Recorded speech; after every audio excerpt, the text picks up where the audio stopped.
And despite warnings from the CDC to stay home, millions of Americans have already traveled through U.S. airports this weekend ahead of the Thanksgiving holiday. The U.S. has a record 83,000 people currently hospitalized with COVID-19. Now, some experts are warning us to look at Canada as a cautionary Thanksgiving tale. Their Thanksgiving is very similar to ours, but Canada celebrates in October.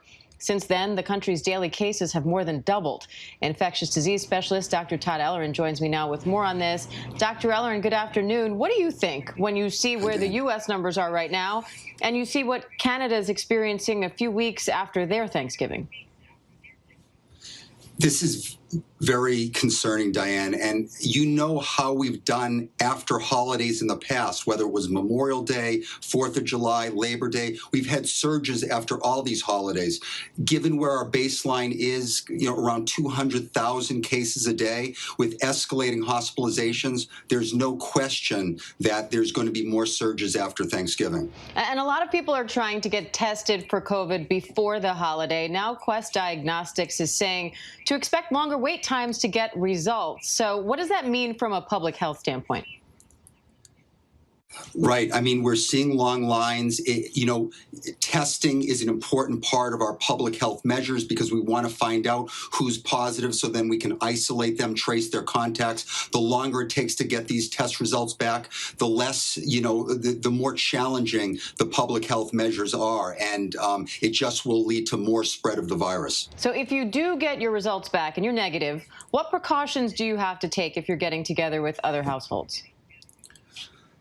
Important question. Okay, so single negative tests are only so important. And what I mean by this is there was an Annals study, basically, that came out and said on the day of infection, 100% of people test negative.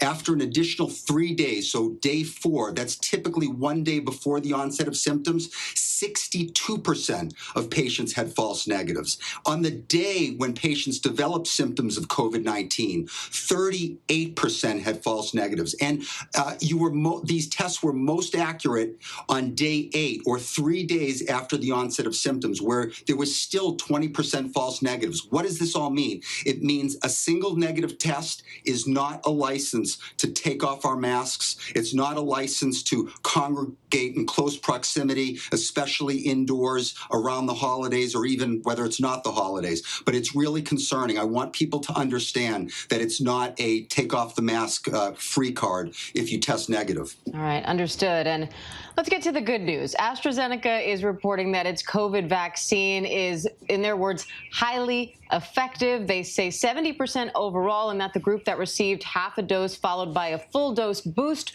1 month after had 90% effectiveness. So what does that effectiveness rate mean? What do you think when you see this news, especially in light of what we've heard from Pfizer and Moderna?